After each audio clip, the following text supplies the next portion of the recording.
სასტრაფო. აღმოჩენილია თუ როგორ ახერხებს ირანი კვლავ სუნთქვას, მიუხედავად აშენტეშისის მიერ ჰორმუზში დაწესებული გამანადგურებელი ბლოკადისა. ის, რასაც ბევრი თითქმის სრულ ალყად მიიჩნევდა, ახლა სტრატეგიულ ხვრელს ავლენს ჩრდილოეთში, საიდანაც რეჟიმი ცდილობს შეინარჩუნოს თავისი ლოგისტიკური, კომერციული და ოპერაციული მხარდაჭერის ნაწილი. თეირანი აღარ ეკრდნობა მხოლოდ პლანეტის ყველაზე კონტროლირებად გასასვლელს, არამედ დაიწყო ნაკლებად თვალსაჩინო მარშრუტის გამოყენება, რომელიც რუსეთს უკავშირდება, რათა მოიპოვოს დრო და თავიდან აიცილოს უფრო სწრაფი კოლაფსი. ეს აჩვენებს, რომ ამერიკული ზეწოლა ჰორმუზში პირდაპირ ირანული სტრუქტურის გულს მოხვდა, მაგრამ ამავდროულად გამოავლინა ალტერნატიული გზა, რომელიც ჯერ კიდევ ინარჩუნებს რეჟიმს ფეხზე სულ უფრო დამახჩობი კრიზისის პირობებში. ამ შაბათს 2026 წლის 18 აპრილს მთავარი საკითხი უკვე აღარ არის მხოლოდ გემების გადაადგილება ყურეში. ყურადღება გადადის ასევე ნაკლებად განხილულ, მაგრამ სულ უფრო მნიშვნელოვან დერეფანზე, თეირანის ლოგისტიკური გადარჩენისთვის. რა ხდება პრაქტიკაში? შეერთებულმა შტატებმა დაიწყო პირობების შექმნა ჰორმუზის სრუტეში ნაღმების მოსაშორებლად და თავად ამერიკის საზღვაო ძალებმა 11 აპრილს განაცხადეს, რომ 2 სამხედრო გემი გადაკვეთა ეს ტერიტორია, სწორედ ამ ოპერაციის მოსამზადებლად. მაგრამ ირანის მიერ სრუტის გახსნის გამოცხადების შემდეგაც კი რისკი რჩება, კვლავ მაღალია.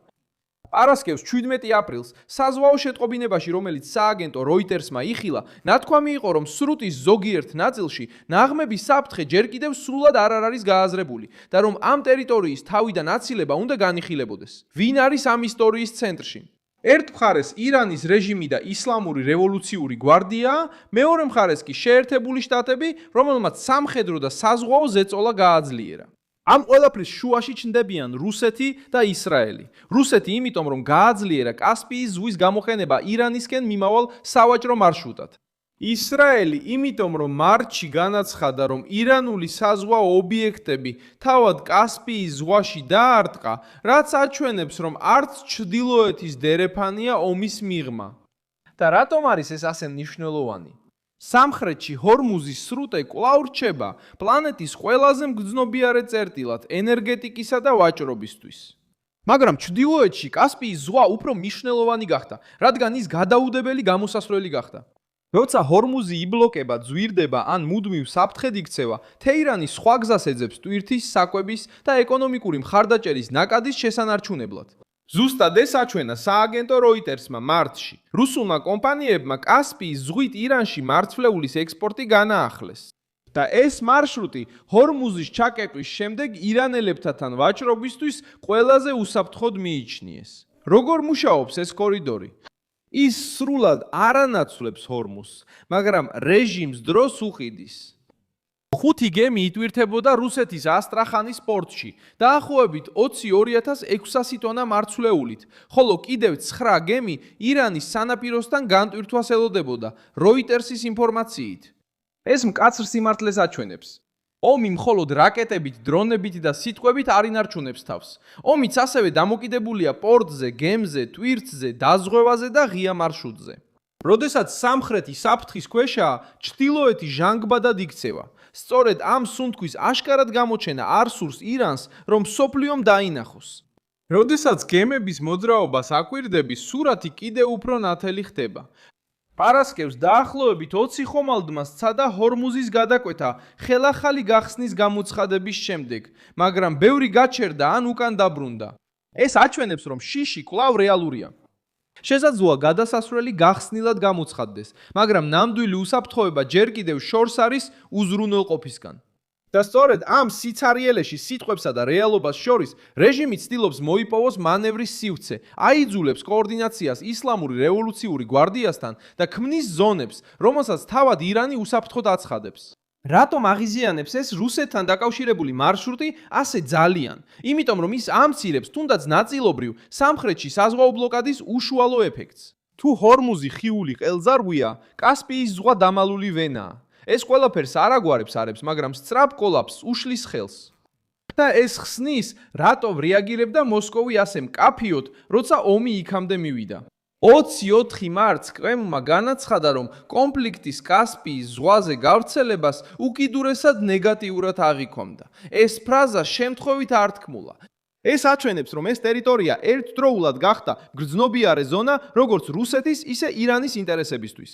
კიდევ ერთი გადამწყვეტი მომენტია. ბაზარმა უკვე გაიგო, რომ კრიზისი არ დასრულებულა.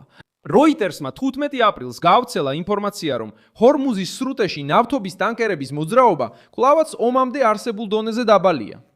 და 13 აპრილს გამოქვეყნებულმა ანალიზმა აღნიშნა, რომ ირანის მიერ სრუტის ჩაკეტვამ 10 წლეულების განმავლობაში არსებული მოდელი დაარღვია და რეგიონში რისკის გაანგარიშება შეცვალა. სხვა სიტყვებით რომ ვთქვათ, მაშინაც კი როცა ზავი მოქმედებს, სტრატეგიული ზიანი გრძელდება.